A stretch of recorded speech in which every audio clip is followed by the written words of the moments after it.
ចាបងប្អូនទាំងអស់គ្នានៅពេលនេះយើងមករៀនអំពីនិយមន័យនៃការប្រើប្រាស់ទាំងអស់គ្នាតម្រង់គុណនាមនិងកិរិយាសព្ទបូគីតេម៉ូណេជាឆ្នោតសម្រាប់ចងប្រយោគមួយទៅប្រយោគមួយទៀតយើងដាក់វានៅខាងក្រោយកិរិយាសព្ទនិងគុណនាមហើយយើងប្រើប្រាស់ដើម្បីបញ្ជាក់ពីហេតុផលឬពិពណ៌នាពីហេតុផលចាបងប្អូនទាំងអស់គ្នាបញ្ជាក់ម្ដងទៀតវេយ្យាករណ៍នេះគឺវាជាឆ្នោតសម្រាប់ចងប្រយោគមួយទៅប្រយោគមួយហើយយើងប្រើវាជាមួយនឹងកិរិយាសព្ទហើយនឹងគុណនាមយើងប្រើប្រាស់វាដើម្បីបញ្ជាក់ពីហេតុផលឬពិពណ៌នាពីហេតុផលយើងមើលចំណុចបន្តទៀតខ្លឹមសារប្រយោគខាងមុខជាហេតុផលហើយខ្លឹមសារប្រយោគខាងក្រោយជាលទ្ធផលហើយយើងអាចបកប្រែថាដោយសារតែពីព្រោះតែឬក៏តែបងប្អូនទាំងគ្នាតែតោះឥឡូវដើម្បីកាន់តែច្បាស់យើងមើលឧទាហរណ៍ជាមួយនឹងគ្នាចាបងប្អូនទាំងគ្នានៅពេលនេះយើងមកមើលឧទាហរណ៍ជាមួយនឹងគ្នានៅខាងក្រោមនេះយើងមានពីរប្រយោគផ្សេងគ្នាប្រយោគទី1 Chipi Hakyo Eso Moroyo យើងបកប្រែថាផ្ទះឆ្ងាយពីសាលារៀនផ្ទះឆ្ងាយពីសាលារៀនបន្តទៀតប្រយោគទី2 Hakyo e ilchik kayo Hakyo e ilchik kayo យើងបកប្រែថាទៅសាលាលឿនទៅសាលាលឿនilchik យើងអាចបកប្រែថាលឿនឬក៏រហ័សបងប្អូនទាំងគ្នាតោះនៅពេលនេះយើងមកបង្កើតពីរប្រយោគនេះឲ្យទៅជាប្រយោគតែមួយដោយយើងប្រើឆ្នោតគីតេម៉ូណេយើងមើលយើងបូកវាបញ្ចូលគ្នាមក Chipi 학교에서 멀기 때문에 학교에 일찍 가요. 학교에 일찍 가요. យើងបកប្រែដោយសារតែផ្ទះឆ្ងាយពីសាលាទើបខ្ញុំទៅសាលាលឿនឬក៏ឆាប់ទៅសាលារៀនបងប្អូនទាំងគ្នាឬក៏ឆាប់ទៅសាលារៀនចាបងប្អូនទាំងគ្នាយើងមើលនៅខាងមុខគីតេម៉ូណេ Chipi 학교에서 멀기 때문에 ដោយសារតែផ្ទះឆ្ងាយពីសាលារៀនអញ្ចឹងប្រយោគខាងមុខនេះវាគឺជាហេតុផលមែនបងប្អូនទាំងគ្នាហេតុផលនោះគឺផ្ទះវាឆ្ងាយពីសាលារៀនហើយប្រយោគខាងក្រោយនោះគឺជាលទ្ធផលអញ្ចឹងលទ្ធផលនោះគឺគេយើងបញ្ញាប់ទៅឬក៏យើងឆាប់ទៅសាលាយើងឆាប់ទៅសាលាឬបើគេសួរថាហេតុអ្វីបានឆាប់ទៅសាលាយើងប្រាប់ហេតុផលគេមកគឺដោយសារតែផ្ទះឆ្ងាយពីសាលារៀន Chipi 학교에서 멀기 때문에 학교에 일찍 가요 ចាបងប្អូនទាំងអស់គ្នាតើអត់យើងមើលឧទាហរណ៍ទី2 운동을 열심히 하다 យើងមកប្រែថាខិតខំប្រឹងប្រែងហាត់កីឡាឬក៏ហាត់ប្រាណបន្តទៀតប្រយោគទី2 건강해요 សុខភាពល្អនៅពេលនេះយើងមកបង្កើតប្រយោគពីរនេះឲ្យទៅជាប្រយោគទី1ដោយប្រើតម្រងគីតេម៉ូណេ 운동을 열심히 하기 때문에 건강해요 យើងមកប្រែថាដោយសារតែខិតខំហាត់ប្រាណទើបសុខភាពល្អចាបងប្អូនទាំងគ្នាយើងមើលចំណុចនេះជាមួយនឹងគ្នាគ្រប់កិរិយាសព្ទនិងគុណនាមទាំងអស់ទោះបីជាបញ្ចប់ដោយមានផាត់ឈីម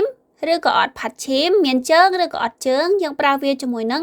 គីតេម៉ូណេទាំងអស់ចាបងប្អូនទាំងអស់គ្នាតើអត់ចំពោះវេយ្យាករណ៍មួយនេះផងដែរទោះបីជាកិរិយាសព្ទឬក៏គុណនាមនៅខាងមុខវាមានជើងឬក៏អត់ជើងយើងប្រើគីតេម៉ូណេទាំងអស់ហើយទោះបីជាមានរីអ៊ឺលឬក៏មានបៀបមកក៏វាអត់ប្រែប្រួលដែរគឺយើងបូកជាមួយនឹងគីតេម៉ូណេទាំងអស់យើងមើលឧទាហរណ៍ដូចជាពាក្យថាមកតាយើងមកប្រែថាញ៉ាំយើងលុបដាចោលសល់មកមានផាត់ឈីមយើងប្រើជាមួយនឹងគីតេម៉ូណេទៅជាមកគីតេម៉ូណេទៅទៀតម៉ាន់ថាយើងបកប្រែថាច្រើនលុបដាចោលសល់ផាត់ឈីមយើងប្រើជាមួយនឹងគីតេម៉ូណេទៅជាម៉ាន់គីតេម៉ូណេគឺដែរយើងបកប្រែថាធំយើងលុបដាចោលអត់មានផាត់ឈីមទេក៏យើងប្រើជាមួយនឹងគីតេម៉ូណេទៅជាគឺគីតេម៉ូណេចាបងប្អូនទាំងគ្នាតើអត់ត្រង់ចំណុចនេះទោះបីជាមានជើងឬអត់ជើងក៏យើងប្រើជាមួយនឹងគីតេម៉ូណេទាំងអស់តើឥឡូវយើងទៅមកឧទាហរណ៍យើងមើលឧទាហរណ៍ជាមួយនឹងគ្នា도시에는 사람이 많아요.ប្រយោគទី2 교통이 복잡해요. ចាបងប្អូនទាំងគ្នាតើឥឡូវយើងមកបង្កើតប្រយោគនឹងទៅជាប្រយោគទី1យើងមើល도시에는 사람이 많기 때문에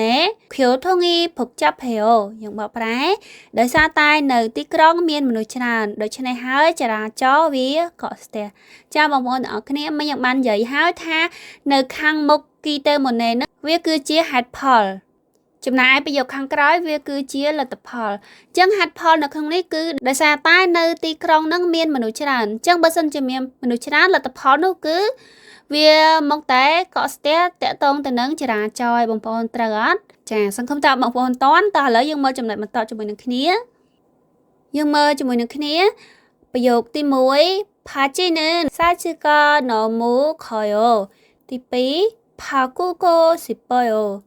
តោះឥឡូវយើងមកបង្កើតប្រយោគពីរហ្នឹងឲ្យទៅជាប្រយោគទី1 바지는 사이즈가 너무 크기 때문에 바꾸고 싶어요. យើងមកប្រែថាដោយសារតែខោមានទំហំធំពេកខ្ញុំចង់ដូរវាចាបងប្អូនទាំងអស់គ្នាយើងមើលពាក្យថាគឺដាពាក្យថាគឺមកពីពាក្យថាគឺដាយើងលុបដាចោលយើងប្រើជាមួយតម្រងគីតេម៉ូណេទៅជាគឺគីតេម៉ូណេចាបងប្អូនទាំងអស់គ្នាពេលនេះយើងមកមើលចំណាំជាមួយនឹងគ្នាចំណាំគុណនាមឬក៏កិរិយាសព្ទបូកជាមួយនឹងគីតេម៉ូណេយើងមិនអាចប្រើជាមួយតម្រងបញ្ជានិងបបួលបានទេ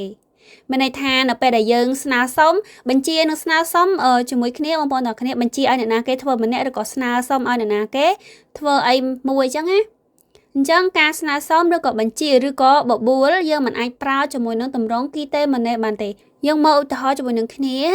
나시가 춥기 때문에 따뜻한 옷을 입으세요 ពាក្យនេះយើងឃើញថាតាទឹកថាដាបងប្អូនទាំងគ្នាប៉ុន្តែយើងបញ្ចេញសំឡេងថាតាទឺថាដាតាទឺថាដាកន្លែងនេះយើងប្រើតម្រងវេយ្យាករណ៍នីអ៊ុនមែនអត់អញ្ចឹងយើងលុបដាចោលមកទៅថែមនីអ៊ុនទៅជាតាទឺថាន់តាទឺថាន់អ៊ុនដូច្នេះប្រយោគនេះមានន័យថាដោយសារតែអាកាសធាតុត្រជាក់សូមស្លៀកសម្លៀកបំពាក់ឲ្យបានកក់ក្ដៅអញ្ចឹងវាជាតម្រងខុសបងប្អូនទាំងគ្នាព្រោះថាឥឡូវគេកំពុងប្រាប់យើងថាពេលដោយសារតែអាកាសធាតុត្រជាក់អញ្ចឹងណាសូមពាក់កៅអៅឲ្យបានកក់ក្ដៅអញ្ចឹងនៅពេលដែលគេស្នើសុំឲ្យយើងពាក់កៅអៅឲ្យបានកក់ក្ដៅហ្នឹងគេប្រាប់យើងហ្នឹងគឺយើងមិនអាចប្រើជាមួយនឹងតម្រងគីតេម៉ូណេបានទេយើងអាចប្រើជាមួយនឹងតម្រងអ៊ឺនីកាបានយើងមើលប្រយោគដែលត្រឹមត្រូវគឺ 나시가 추우니까 따뜻한 옷을 입으세요 យើងមកប្រែដោយសារតែអាកាសធាតុត្រជាក់សូមស្លៀកសម្លៀកបំពាក់ឲ្យបានកក់ក្ដៅចាបងប្អូនទាំងគ្នាតម្រងគីតេម៉ូណេនិងតម្រងអ៊ឺនីកាយើងមកប្រែដូចគ្នាបងប្អូនទាំងគ្នាប៉ុន្តែវាខុសត្រង់ថាគីតេម៉ូណេតម្រងគីតេម៉ូណេដែលយើងកំពុងតែរៀននេះយើងមិនអាចប្រើជាមួយនឹងតម្រងបញ្ជាស្នើសុំឬក៏តម្រងបបួលបានទេបើយើងចង់ប្រើជាមួយនឹងតម្រងបញ្ជាឬក៏បបួលយើងត្រូវប្រើតម្រងអ៊ឺនីកាតើអត់បងប្អូនទាំងអស់គ្នាហើយកន្លែងនេះឈប់ចំណែកឯកន្លែងនេះឈូអ៊ូនីកាមកពាក្យថាឈប់តាមកដល់បងប្អូនទាំងអស់គ្នាបូកជាមួយនឹងនីកាយើងលុបដាហើយបៀបដូចទៅស្រអ៊ូទៅជាឈូអ៊ូនីកាចំណែកឯខាងក្រៅនេះអ៊ីពឺសេអូសូមពាក់អញ្ចឹងមានន័យថាគេប្រាប់យើងគេស្នើសុំឲ្យយើងនឹងពាក់សូមពាក់កៅអៅឲ្យបានកក់ក្ដៅអញ្ចឹងនេះគឺជាតម្រងស្នើសុំឬក៏បញ្ជាហើយឥឡូវយើងទៅមើលបន្តទៀតយើងមើលចំណាំបន្តទៀតចំពោះតម្រងអតីតកាលយើងបំបែកកិរិយាសព្ទនិងគុណនាមនោះនៅខាងចុងប្រយោគចាបងប្អូនទាំងគ្នាឥឡូវយើងមកមើលថានៅពេលដែលយើងប្រើប្រាស់ជាមួយនឹងកិរិយាតម្រងអតីតកាលតើយើងប្រើបែបណាបើយើងចង់ប្រើវាជាអតីតកាល저는 열심히 공부하기 때문에 시험에 합격했어요 យើងបកប្រែថាដោយសារតែខិតខំរៀនសូត្រទៅប្រឡងចប់នេះគឺជាតម្រងអតីតកាលដូច្នេះនៅពេលដែលយើងចង់ប្រើតម្រងគីតេម៉ូណេជាមួយនឹងអតីតកាលគឺយើងគ្រាន់តែបំបែកកិរិយាសព្ទឬក៏គុណនាមនៅខាងចុងប្រយោគនេះជាការស្រេចបងប្អូនទាំងគ្នាចាបងប្អូនទាំងគ្នាចំពោះវេយ្យាករណ៍គីតេម៉ូណេខ្ញុំសូមបញ្ចប់ត្រឹមនេះអត់មានសុខជេរទេ